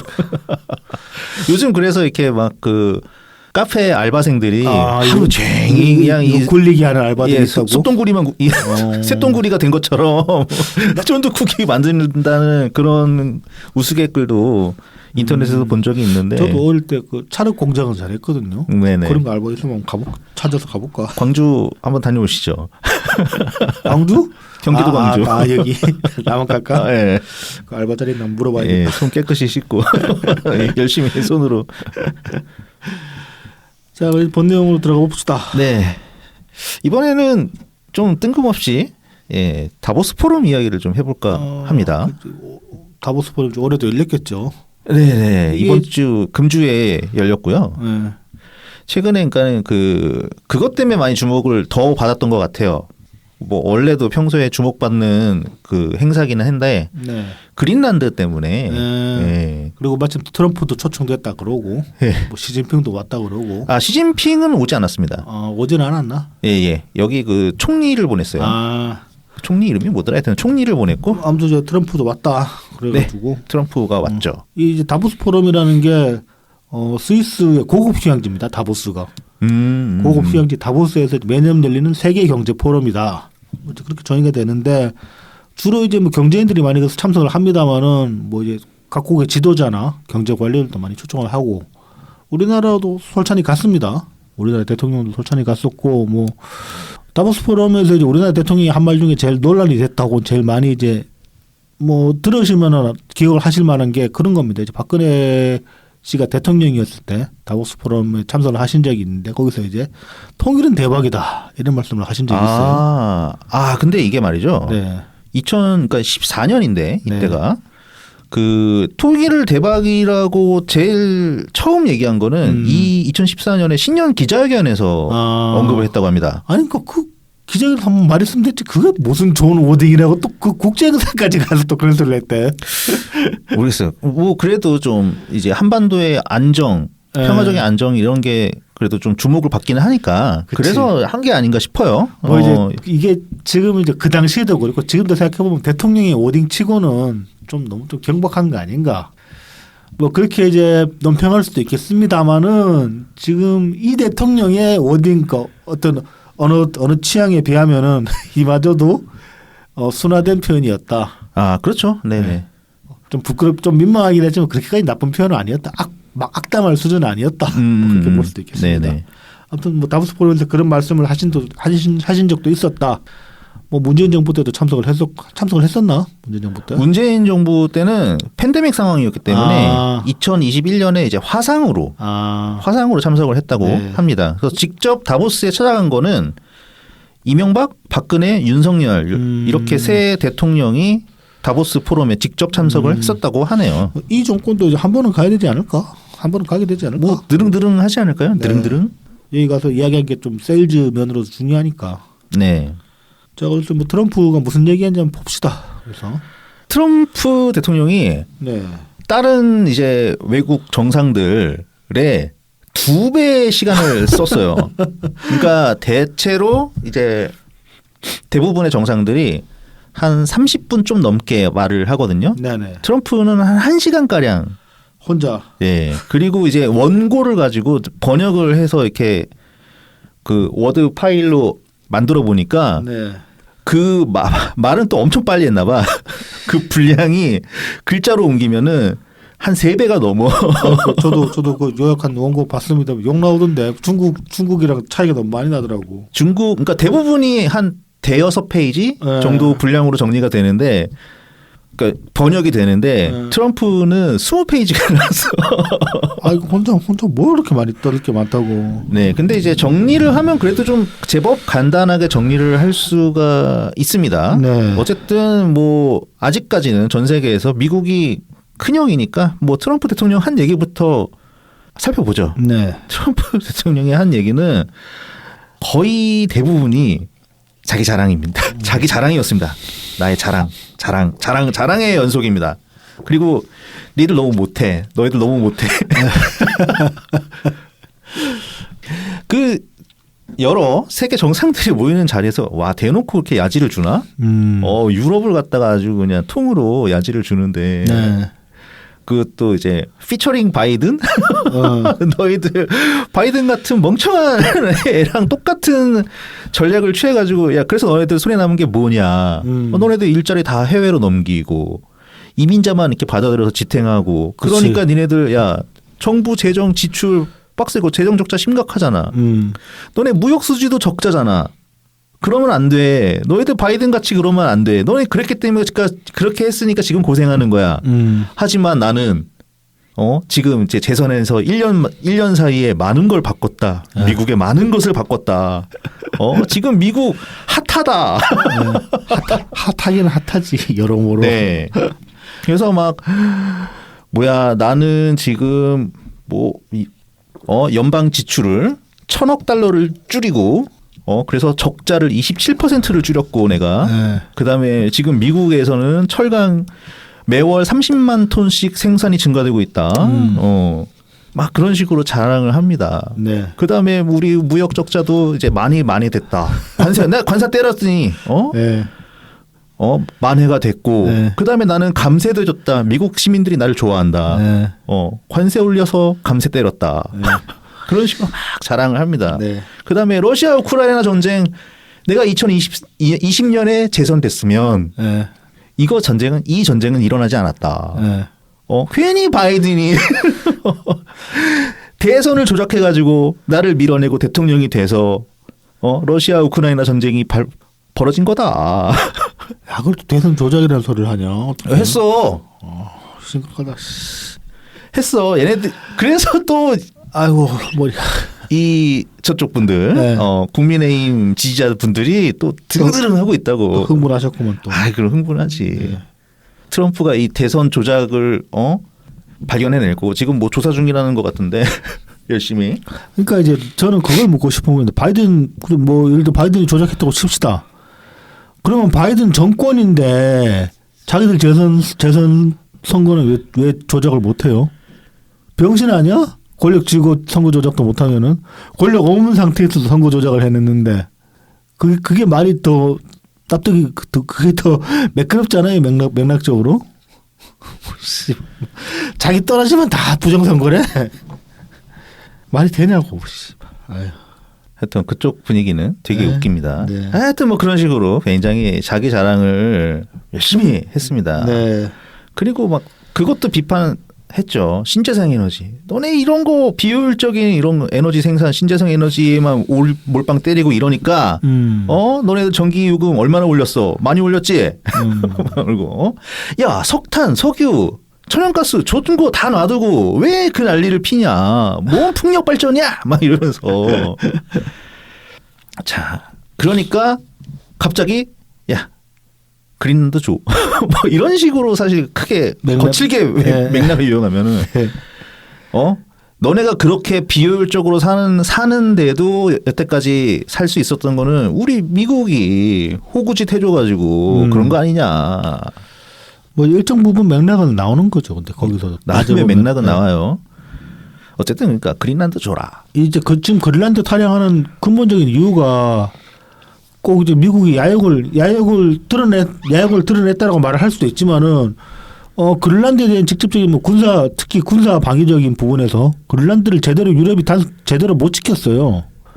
얼마 전까지 이제 중국이 치고 들어오는 시도가 몇 번 있었거든요. 거의 직전까지 갖다가 엎어지고 그랬었다고. 가장 최근에 그린란드 채광 관련해서인가 아무튼 영국 회사로 위장한 중국 자본이 들어와가지고 채굴권까지 따냈어요. 근데 여기서 그 사업이 지지부진해지는 바람에 늘어지는 바람에 그 허가를 취소시켜가지고 그나마 그걸 막아진 상황이거든요. 네네. 근데 그게 그 자본이 치고 들어올 때까지 얘네들 네덜란드 당국이나 덴마크 당국이나 얘네들이 그걸 눈치를 못 챈 거야. 그 허용을 한 거야. 그런 식으로 앞마당 내주고 털릴 뻔까지 했다가 지금 겨우 어찌어찌 천운으로 막아진 상황이거든요. 그런 거 보고서 미국은 속 터질 수 있죠, 충분히. 그린란드가 앞으로 이제 북극 항로에서 굉장히 중요한 거점이 될 것이고, 거기 또 이제 뭐 특히 히터류 관련 그 자원 매장량도 굉장히 많다고 하잖아요. 근데 거기까지 중국한테 뺏겨버리면은 이건 뭐 무역로도 막혀, 자원 전쟁에서도 중국한테 완전히 지배를 당해 그런 수준까지 갈 수 있으니까 어떻게든 좀 유럽이 좀 정신 똑바로 차리고 잘 관리해주면 좋은데 그렇지도 못하고 또 앞마당 털릴 뻔한 상황까지 갔으니까 그러니까 트럼프가 이렇게까지 거세게 나오는데 어떤 명분을 제공한 측면이 있다. 뭐 그렇게 볼 수도 있는 겁니다. 전반적으로 그렇죠. 뭐 나토를 봐도 그렇고. 그렇습니다. 그러니까 트럼프한테 휘둘릴 만한 어떤 원인 제공은 사실 EU와 나토가 좀 한 것 같아요. 저희 이제 방송에서도 과거에 말씀드린 적이 있습니다만 유럽이 지난 세기 동안에 그렇게 복지 노래 부르고 복지 천국인 것처럼 노동자 천국인 것처럼 행사할 수 있었던 데에는 일정 부분 미국의 희생이 있었다는 말이죠. 특히 방위비 같은 거 미국이 아주 그냥 쏟아 부어줬잖아 나토에. 근데 쏟아 부어준 만큼 나토 국가들도 같이 방위비를 뭐 분담하면서 최소한 어떤 안보 체제 같은 걸 갖췄어야 했는데 미국이 쏟아 부어주니까 좋다고 그냥 지들은 방위비 안 썼어요. 국방도 그냥 자기 나라 지킨다고 징집하겠다는데 지금 그 점을 들고 일어난다는 건 애초에 애들 저 상태가 나쁘게 말하면 긁어 먹었다는 거 아닙니까? 지금 위기 상황인데도 인식도 못 하고 있고 그거 왜 그렇게 됐냐고. 그냥 우리 살기 좋아 미국이 지켜줘 그러고는 그냥 방만하게 그냥 막 정신 상태 해이해져가지고 놀다 보니 그렇게 된 거 아닙니까? 그리고 유럽이 중국 의존도도 상당히 높죠. 그래서 경제적으로. 그 와중에 중국 의존도는 굉장히 크게 키워갔으니까 그러니까 미국이 보기 이 새끼들 뭐야 싶은 거야. 돈은 우리 돈 다 쓰고 있는데 중국 좋은 일만 시켜줬네. 그렇게 되는 거죠. 게다가 그 미국의 대EU 그 무역 수지도 보면은 적자잖아 미국이. 그렇지. 그다지 재미도 못 봤지. 유럽이 또 열심히 팔아먹었거든. 그러니까 뭐 좀 기분 나쁠 만한 요소들은 상당히 많이 있다. 이게 이제 뭐 미국 가전이나 자동차 같은 게 뭐 20세기 중반부터 지금까지 경쟁력이 약화돼 가지고 수출 시장에서 특히 재배를 못 보는 면도 분명히 있긴 있습니다.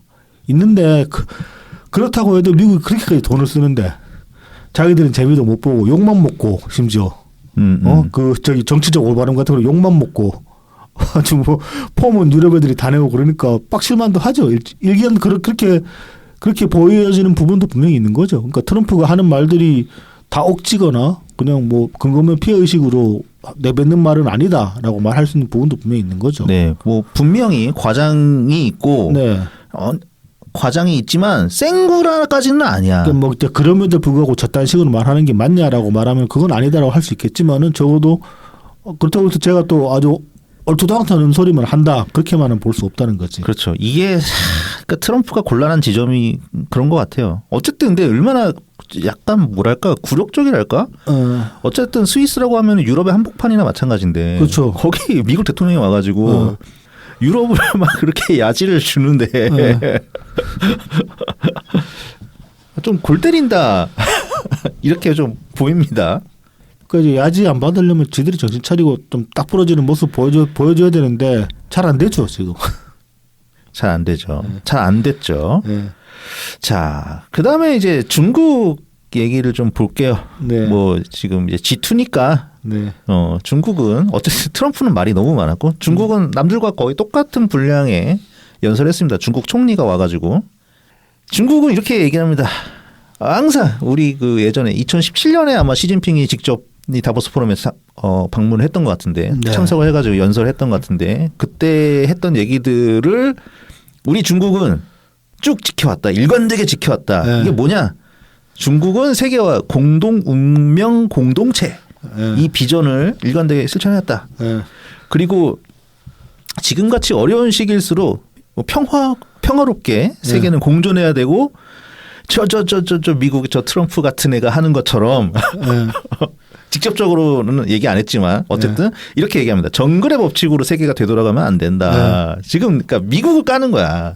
트럼프가 하는 게 힘의 논리로 하려는 국제 규범을 무시하고 저렇게 힘으로 윽박지르는 세계로 돌아가서는 안 된다. 저 트럼프 막아야 된다 저거. 저런 얘기를 하는 겁니다. 네. 그러면서 이런 얘기를 해요. 그러니까 이런 얘기를 합니다. 우리 세계 경제의 30%를 우리 중국이 책임져 왔다. 야, 그러니까 우리 덕에 우리가 이렇게 열심히 공장 생산해서 세계 무너지지 않게 해준 거 아니냐. 우리 거 싸게요. 많이 팔아가지고. 니는 돈 벌었잖아.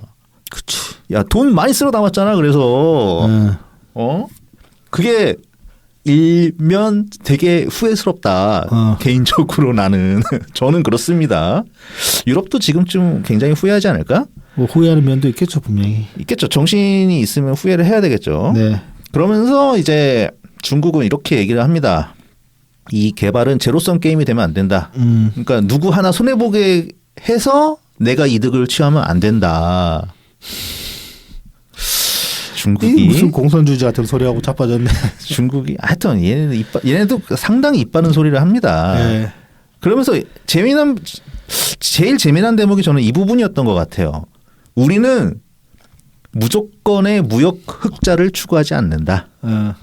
우리는 세계의 공장일 뿐만 아니라 세계의 시장도 되길 희망한다. 이 부분이 제일 인상적으로 보였던 게 뭐냐면은 지금 이제 중국은 디플레이션에 빠져 있잖아요. 그렇죠. 그러니까는 중국 내부의 구매력은 많이 약화가 돼가지고 생산 과잉이죠. 중국 시장이 안 돌아가고 네. 그 결과로 지금 자기네들 또 생산을 안 할 수는 없잖아. 공장을 돌려야 되거든. 있으니까. 이 공장까지 셧다운 돼 버리면은 그거는 중국이 무너지는 거를 의미를 하니까 강제로라도 돌려야 된단 말이죠. 그래서 굉장히 막대한 보조금을 지금 중국 정부에서 지급을 하고 있고 그 결과로 그 테무가 그냥 이런 애들이 그렇죠. 엄청나게 싸게 중국 물건이 쏟아져 나오는 그런 상황이죠. 네. 그 피해를 지금 우리나라는 훨씬 더 많이 보고 있고 전 세계적으로도 사실 그 피해를 보고 있다. 싸니까 사기는 사는데 야 이거 뭐 되지를 않네. 개쓰레기고 물고 나오는 물건은 개쓰레기고 뭐. 근데 이제 여기 이런 상황에서 중국이 이제 뭔가 혹할 말을 한 거죠. 우리는 뭐 그렇게 우리도 뭘 이제 살 거야. 그 대신에 근데 얘네가 원하는 건 그겁니다. 위안화 좀 사줘. 우리도 기축통하고 싶어. 우리도 기축통하고 하고 싶다는 얘기를 이렇게 표현을 한 것 같아요. 실제로 지금 브릭스에서 위안화를 그것도 이제 그냥 위안화가 아니라 디지털 위안화. 디지털 위안화를 이제 공동 브릭스 안에서 결제로 사용하자는 뭐 그런 얘기도 나오고 있다고 하고. 뭐 하긴 뭘 쓰겠어. 뭐 러시아 루블화 쓸 거야? 그치. 아니면 뭐 인도 거 쓸 거야? 위안화도 별로. 아니면 브라질 헤아라? 그냥 달러로 해야지 뭐.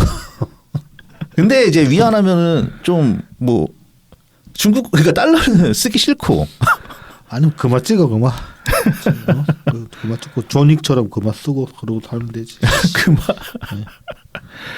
자, 하여튼 그런 목표가 있는 거죠 중국은. 그러니까 네. 물건만 가지고는 잘 안 된다 이거야. 물건만 가지고는 네. 한계가 있고 이제 막 그러니까 막 관세 들어오고 또 세계적으로도 힘들잖아. 그러면서도 이런 얘기도 해요. 우리는 이제 세계와 공조하기 때문에 온실가스 감축 목표도 우리 발표했고 우리 그거 잘 지켜나가겠고 정말로 2060년에는 탄소 중립도 달성할 거다. 이것도 이제 미국이랑 대치되는 부분이죠. 네. 우리 미국 트럼프는 신재생 에너지 조까 네. 이거잖아. 네. 뭔 신재생 에너지야? 그냥 핵발전이나 해. 이거잖아. 석탄 쓰고 석유 쓰고 핵발전이나 해. 신재생 에너지 그거 못 쓸 거야. 그거 못 쓰는 거야. 이렇게 얘기하면 하지만 중국은 우리는 세계 표준을 잘 따라가고 있다. 그러니까 메시지만 보면 중국이 굉장히 올바른 나라고 미국이 깡패 같은데 현실은 꼭 그렇지는 않죠. 그렇지 않죠. 그러니까는 이게 양두구육을 제대로 하고 있지 않나 그렇죠. 싶습니다. 양도구역이죠, 맞죠? 예. 그러면서 이제 미국 까고 미국은 세계에 해롭다. 하지만 우리는 세계와 함께한다. 중국과 함께 하십시오, 여러분. 이거고 트럼프는 미국과 함께 해. 근데 이 얘기하는 거고. 사실 이 패권 경쟁 그러는데 저는 아직까지도 중국이랑 미국 뭐 이강 구도로 놓고 얘기를 하잖아요. 네. 근데 좀 웃기다고 봅니다. 어떤 점에서 그러냐면은 그 전 세계에서 1년 동안 쓰는 국방비 있잖아요. 네. 국방비를 전 세계 주요국들의 국방비를 합치면은 한 2,500조에서 3,000조 정도 됩니다. 네, 네. 전 세계에서. 그중에 2,000조는 미국이 있습니다. 그렇죠, 그렇죠. 중국 택도 없어요. 진짜로 패권 놓고 붙는다? 뭐 핵미사일 쓰면 다 같이 공멸할 수는 있겠죠. 근데 핵미사일 안 쏜다는 전제하에 붙으면은 어느 나라도 미국한테 상대가 안 됩니다. 그 대신에 지금 이제 뭐 군사력으로 서로 맞짱을 뜨는 네. 그거보다도 지금은 이제 돈 가지고 맞짱을 뜨는 거잖아. 그러니까 이제 중국이 만약에 돈 가지고만 맞짱을 뜨는 전략을 취했다면은 그 이제 돈 가지고만 어떤 경제적인 영향력으로 승부를 보는 그런 구도를 그릴 수 있었겠지만 중국은 지금 군사적으로도 미국이랑 맞짱 뜨려고 하고 있고. 왜냐면은 근데 그거는 어쩔 수 없다고 생각해요. 왜냐면은 진짜 미국이 갑자기 확 미쳐가지고 쳐들어온다. 그러면 핵 있잖아. 핵 그러니까 있으니까 못 쳐들어와요. 쳐들어오고 싶어도. 그러면은 이제 그냥 제가 시진핑이었으면 애초에 그렇게까지 군사력 눈에 띄게 친하게 키우고 하진 않았을 거란 말이지. 근데 얘네들이 그러는 거는 지역 내에서 자기들이 패권국가 행세를 하려고 하다 보니까 그렇게 된 거거든요.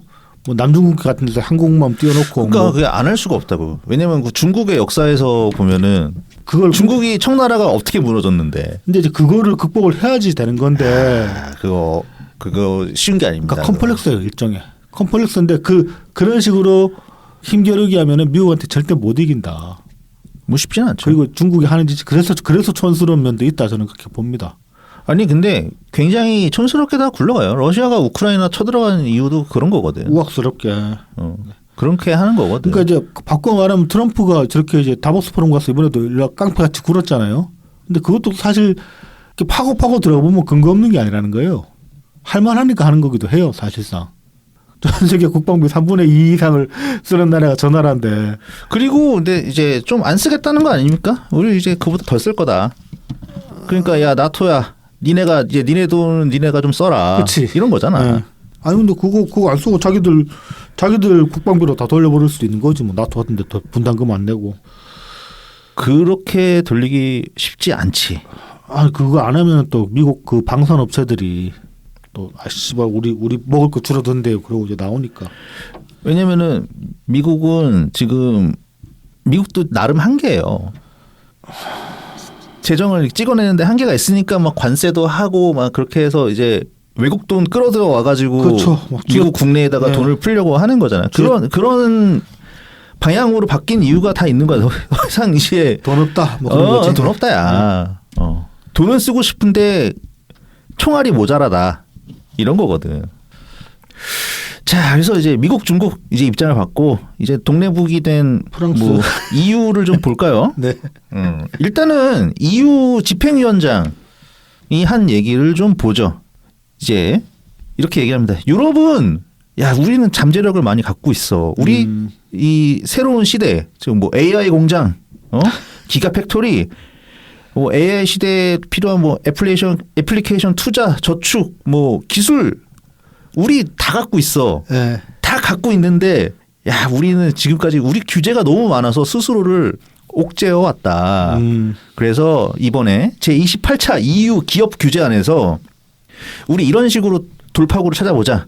즉 EU 주식회사를 만들자. EU 등록된 기업을 만들어가지고 그럼 이 EU에 등록된 기업이 되면은 EU 회원국에서 EU 기업 규제안에 따라서 규제를 최소한으로 받고 활동할 수 있게 이런 식으로 해보자는 거야. 각국의 규제에 따르는 게 아니라. 예.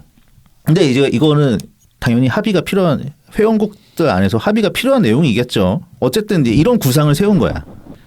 그리고 이제 그런 이제 기업 EU 등록 기업한테 우리 투자도 할 거고 산업 경쟁력을 키워나갈 것이다. EU 돈으로. 네.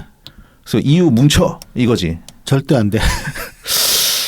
얘네들이 유럽 애들이 뭘 협력해가지고 뭘 하겠다고 해서 성공하는 꼬라지를 본 적이 없어요. 저는. 아직까지 없죠. 네. 그래서 그리고 그렇게 항상 협력하자 그러면은 거기서 그 밥상 뒤집어먹고 나오는 애들이 프랑스였거든. 항상 그랬거든.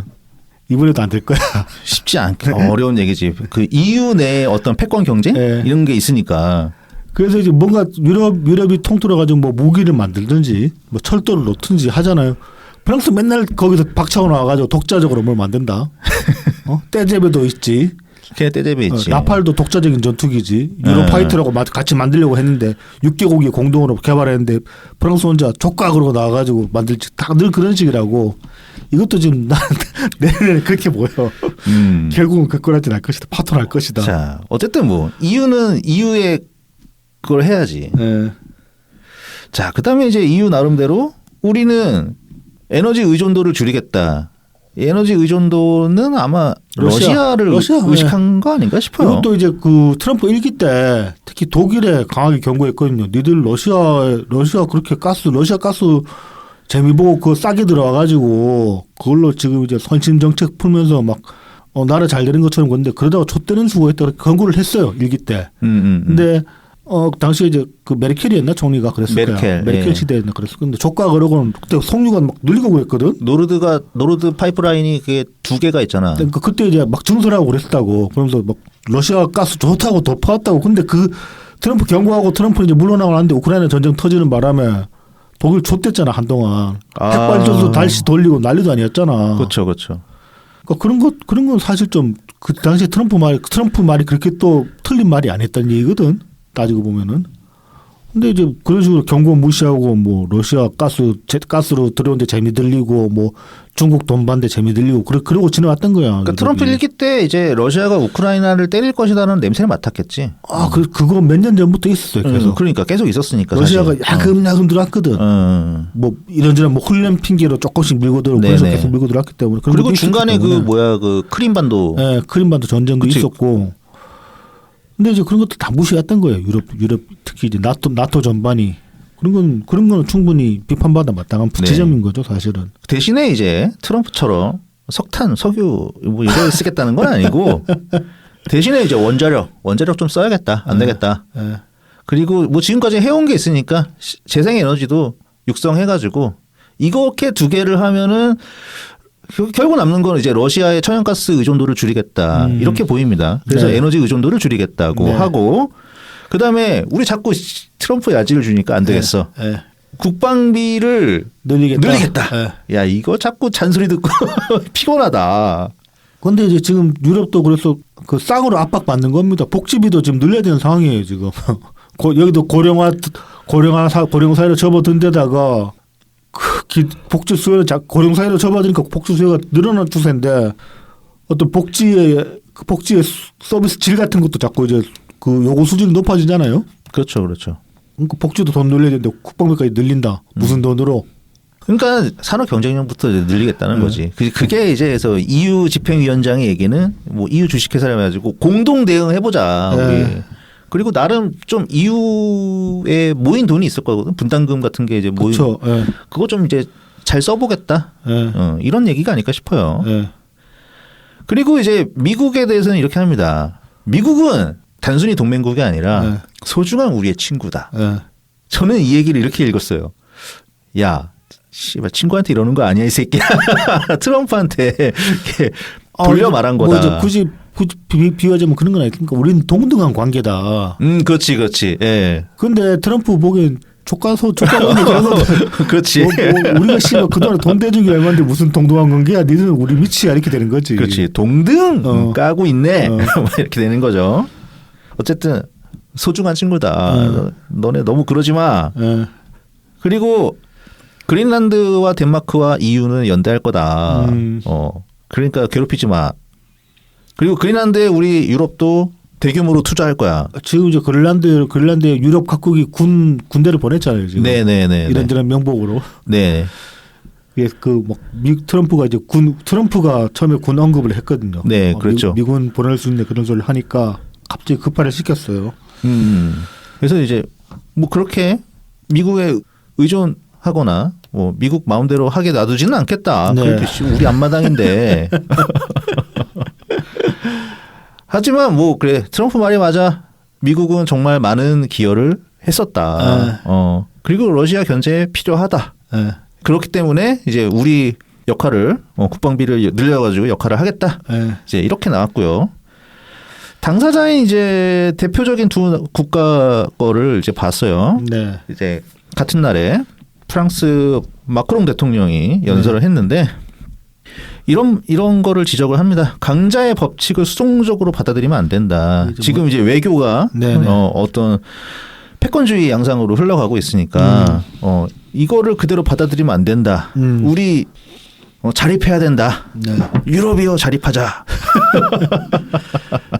그리고 행동해야 된다. 이걸 얘기합니다. 도덕적인 입장을 취하면서 논평에만 그치면 안 된다. 저는 이제 지금 이 트럼프 사태라고 규정을 해봅시다. 네네. 트럼프 사태를 대하는 입장에서 좀 이렇게 잘못 보고 있다고 생각하는 게 이게 지금 당장에 나타나는 현상만으로 해석할 수 있는 부분이 아니라고 보거든요. 그러니까 누적된 것들의 결과라고 지금 현상을 보는 편이 맞다고 보는데 그러면은 그동안에 쌓여온 병폐가 뭐였나? 그것부터 짚어야 되지 않는가? 각국의 정상들이 특히 유럽 정상들이 마크롱쯤 되는 인물이면은 그런 얘기를 좀 해주길 바랬는데 그런 거 없이 그냥 이것도 어떻게 보면 그냥 지금 당장의 미국 비판에 그치고 있는 수준이잖아요. 근데 그렇게만 되지는 않습니다. 그렇게만은 아닙니다. 그러니까 EU의 입장도 그렇고 프랑스도 그렇고 프랑스는 이제 약간 좀 숨겨놓은 것 같긴 한데 어쨌든 자립하겠다라는 거거든요. 네네. 네. 그러니까 EU 집행위원장이 말한 것과 또 일맥상통하고 있긴 하죠. 현재 그 인식을 합니다. 유럽의 경쟁력은 여전히 미국에 뒤처져 있으며 특히 중국의 접근 방식에 직면한 현 세계 질서 속에서 우리는 대응해야 한다. 어떻게 보면 다보스 포럼은 이 각국 지금 정상들이 많이 왔잖아요. 네네. 근데 서로 좋은 말 안 해줘. 다른 나라한테. 안 해줘. 다 디스해. 지금 그러니까 우리 코가 다 석자야 이거. 지금 이런 거야. 이런 거거든요. 립 서비스 없어서 좋다. 지금 그런 상황이죠, 사실. 그러니까 정말 다극주의화되고 있는 거죠, 각자의 블럭으로. 그렇죠. 네. 그래서 마크롱 대통령의 이 같은 발언은 이제 미국, 중국 다 싫다 이 새끼들아. 네. 야, 너네 아무도 못 믿겠다, 진짜. 그러면서 이제 야, 우리도 좀 유럽끼리 뭉쳐가지고 우리도 보호주의 한번 해보자.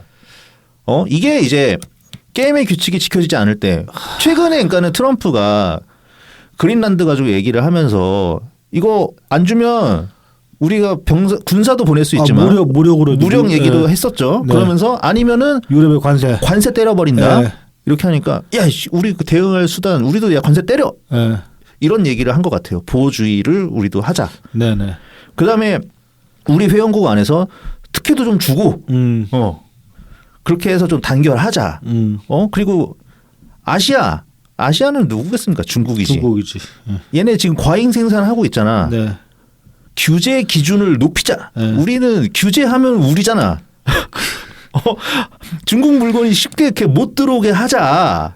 그러니까 저는 이제 프랑스가 이 얘기하는 게 좀 웃기는 게 앞서 말씀드렸다시피 유럽의 단합을 제일 많이 파트는 게 일단 프랑스고 그다음에 중국 돈 제일 많이 받아먹기로 1, 2위 다투는 게 중국이랑 프랑스랑 독일이거든요. 그렇죠. 예. 지들이 중국 자본 제일 많이 받아먹고 제일 달달하게 빨아먹어 놓고는 이제 와가지고 중국 규제하자 소리하고 이제 와서 단합하자 소리하고 하니까 좀 웃기긴 해요. 근데 뭐 지금이라도 해야지. 하긴 해야지. 해야지. 그러니까 정신 차린 거 아닐까 싶은 모양새가 있어 보여요. 나는 프랑스 못 믿어 그래서. 프랑스 싫어해. 괜히 유럽의 중국이 아니죠. 저는 프랑스 싫어. 저도 프랑스 방문했을 때 좀 싫었습니다. 여자들이 파리를 왜 이렇게 좋아하는지 모르겠어. 다 포장이야 포장. 파리지행 환상인데. 들어온데 가보면 막상 가보면. 저는 그놈의 소변 냄새. 그러니까 프랑스 지하철 탈 때마다 나는 장난 아니죠. 소변 냄새가 정말 싫더라고요. 그나마 그거를 상쇄시켜주는 막강한 빵 냄새가 있어가지고 빵 냄새는 또 기가 막히거든 프랑스 애들이. 저는 지하철은 안 타봤는데 그 길거리에서 나는 냄새가 씨발 이거 뭐야? 무슨 그 대학가? 네네. 90년대 대학가 이제 술 처먹고 다음날 새벽 아침에 막 머리 깨지는 숙취로 이렇게 나와서 골목길에서 만나는 그 냄새들이 있거든요. 들어온 냄새. 오바이트랑 오줌 냄새랑 섞여가지고 그 냄새가 길거리에서 나는 거야. 이게 대체 뭐냐 이 대도시인데 세계 최고의 대도시 중 하나인데 왜 이래? 프랑스는 사진만 예뻐. 냄새는 안 예뻐. 냄새는 그러니까 사진에서는 냄새 안 나잖아. 그런데도 이렇게 막 뭐 파리 괜찮다고 막 그러는 거는 난 좀 저도 좀 별로긴 했어요. 그런 다음에 이 부분은 좀 웃겼어. 중국 너희들 유럽에 물건 많이 팔잖아. 그러니까 이제는 직접 투자도 좀 해라. 아니 돈 그렇게 받아먹고 뭘 미친 새끼 아니야? 중국 돈 받았으면 어쩌자는 거야. 그러니까 난 이 부분은 또 되게 위험하게 보이더라고. 도대체 다 괜찮다가 이거 되게 걸리더라고. 마크롱 정신 못 차렸네. 그러니까요. 뭐 투자를 받아. 예. 뭐 어쨌든 근데 이제 그래도 가장 큰 줄기는 유럽 우리끼리 좀 단결 좀 해보자. 이 부분 아니었나 싶습니다. 근데 프랑스에 말하는 단계는 결국 프랑스 중심으로 단결하자는 소리라 가지고 아마 그렇겠죠. 그래서 별로. 자, 그다음에 이제 마지막으로 독일 메르츠 총리, 이제 신임 총리죠. 이재명 만나서 좀 안 좋은 모습도 보이고 이재명한테 당하고. 이재명 당했지. 독일도 마찬가지입니다. 유럽의 힘을 키우자. 우린데 이미 하고 있다. 스스로 방어할 수 있는 능력에 막대한 투자. 우린 이미 하고 있습니다. 경제 경쟁력을 신속하게 강화하는 행위 우린 이미 하고 있습니다. 그다음에 EU 사이에서 긴밀한 협력 이미 우리 이렇게 하고 있습니다. 그래도 시작은 했다. 뭐 이런 거겠죠. 얼마나 시작했는지 모르겠는데. 자, 그다음에 이제 이런 거 합니다. 독일은 약간 프랑스랑은 다른 부분이 이거야. 그 EU보다도 나토로서의 단결을 또 강화하는 그런 모양새예요. 그리고 여기에 대한 상대는 당연히 러시아고 그렇기 때문에 미국이랑 여전히 강하게 이 대서양 동맥을 단결시켜야 된다 이런 식의 얘기를 합니다. 왜냐하면 러시아가 이렇게 밀고 들어온다고 치면은 과거 그 뭐 바르샤바 조약이랑 나토 대립 그 구도로 보면 러시아가 밀고 들어올 때 유럽으로 밀고 들어온 직접적인 창구가 독일이었기 때문에 독일이 가장 빨리 만나게 되긴 하죠. 뭐 밀고 들어오기 때문에 폴란드 몇 개 지나기만 하면은 바로 만나는 게 독일이니까. 그래서 독일은 나토를 더 강조하는 거일 수도 있죠 지금. 그렇죠. 지정학적 위치가 그렇죠. 그래서 이렇게 얘기합니다. 미국은 북극에서 러시아가 제기하는 위협을 심각하게 받아들이고 있다라고 말했는데 이 점을 우리는 굉장히 환영한다. 그래서 러시아는 유럽과 미국 모두를 겨냥하고 있으니까 나토의 동맹국으로서 북극 지역 안보를 우리는 강화해야 한다. 이런 얘기를 합니다. 이렇게 해서 이제 러시아 얘기가 좀 많이 나오고 또 독일은 중국 얘기는 또 한마디를 안 해. 아이 새끼들 중국 돈 많이 받아 처먹어서 그런 거 아니야? 중국 이거? 의존도가 심하잖아. 그렇지. 굉장히 심하잖아. 그것 때문에 지금 고생하고 있고 그래서 중국을 직접적으로 이렇게 오피셜하게 바로 건드리지는 못하는 그런 상황이 좀 읽혔다고 할까? 좀 유럽이 좀 걱정스러운 게 이 중국에 대한 경계심이 별로 없는 것 같다. 혹은 예. 혹은 이미 중국한테 많이 먹혀버린 거 아닌가 뭐 그런 느낌을 좀 네네네. 받네요. 네, 그렇습니다. 이 그린란드 문제 뭐 오늘 어차피 이재명 신년 기자회견 못할 것 같으니까 시간상 뭐야 시간이 어떻게 됐어? 다음 주에 좀 짧게 하도록 하고 예. 그린란드 이야기 조금만 더 해보자면 이제 트럼프가 지금 뭐 돈으로 사내 만에 그러고 있는데 네. 이게 또 미국 역사 통틀어 놓고 보면 그렇게 또 뭐 이렇게 새롭거나 그런 일은 아니거든요. 다른 나라 영토 사들인 사례들이 미국은 꽤 있었잖아요. 그렇죠. 네네네. 뭐 알래스카 대표적이고 그다음에 뭐 텍사스 멕시코한테서 그렇죠. 그건 싸워서 뒀나? 하여튼 미국 그 중부의 무슨 주였나 아무튼 루이지애나 아, 그거 프랑스한테 샀잖아. 그렇죠. 루이지애나가 대표적이죠. 응. 그 당시만 해도 미국이 원래 서해안 쪽에만 아메리카가 그렇게 합중국이 형성돼 있었는데 처음에 동해안 쪽이지. 동해안. 그치 또 동해안 쪽이죠. 뉴욕 쪽. 그쪽에 형성돼 있었는데 루이지애나 사들임으로써 그 대륙 가운데를 잡아먹는 그런 정말로 합중국이 될 수 있단 말이죠. 그러니까 그런 식으로 미국 역사 속에서 다른 나라 영토들을 돈 주고 사온 사례들이 몇 차례 있었기 때문에 미국의 관점으로 한번 본다면 그린란드를 사겠다라고 하는 것도 뭐 이상하거나 억지스럽거나 그런 발상은 아닐 수 있다. 그렇죠, 그렇죠. 예. 근데 다만 거기 버젓이 사람이 살고 있고 팔 의사가 없는데 자꾸 내 나라 사겠다 이러니까 이게 좀 말이 이제 이상하게 되는 이상하지. 아니 뭐 팔지도 않는데 왜 자꾸 산대. 네, 그러니까. 근데 뭐 여러 가지 분석이 있습니다. 그렇게 이제 트럼프가 이렇게 막 말을 막 던진 게 포석이다 일종의. 그래서 그렇죠, 지금 그렇죠. 당장에 바로 유럽이 군사적으로 움직이지 않냐 그렇게 보는 시각도 있고. 다른 한편은 정말 살려고 한다 지금. 그리고 저렇게 말 꺼내놓고 결국은 사게 될 것이다. 그렇게 보는 관점도 있습니다. 트럼프는 항상 그러니까 포석 이런 게 아니라 항상 양수 겸장인 것 같아요. 트럼프 행동을 보면. 근데 굉장히 직설적이긴 하죠. 굉장히 직설적이죠. 예, 뭐 이제 뭐 숨은 의도가 있다 그렇게 볼 건 저도 뭐 아닌 것 같긴 합니다. 정말 살려고 저러는 것보다 그리고 뭐 살 수 있을지도 모르겠다 진짜로 몇 년 그럴 수도 있으면 있고. 몇 년 안에. 근데 이제 나토가 이런 식으로 움직이면 어쨌든 최근 그 다보스 포럼 바로 다음 날인가요? 이제 그 트럼프 연설한 다음 날에 네. 나토 사무총장이랑 약간의 기본적인 어떤 합의틀 이 그린란드 문제에 대한 그런 게 좀 진행이 됐다는 것 같더라고요. 네. 그래서 이게 뭐 트럼프가 이제 언제나 시작은 말 되게 세게 하잖아요. 네. 우리 막 군사적인 그러니까는 뭐 쉬운 일로 할 수도 있고 어려운 방법으로 할 수도 있어. 그러니까 그게 쉬운 방법이 관세고 어려운 방법이 우리 직접 네. 군을 동원하겠다 뭐 네. 이런 거거든요. 네. 근데 이제 뭐 그런 것까지는 안 간 것 같고 당연히 결과적인 얘기지만 안 간 것 같고 뭐 거기에 대해서 뭐 독일도 상당히 이제 그 다음 날이 독일 메르츠 총리의 연설이었는데 네. 거기에 대해서 상당히 환영한다 이런 입장을 표했거든요. 자, 국제 정세가 굉장히 이제 이렇게 긴박하게 흘러가고 있습니다. 근데 우리도 이제 우리 나름대로 준비를 해야 되는 부분이 있고 지난주에 이제 그 이재명 방일 때 놓친 부분인데 네네네.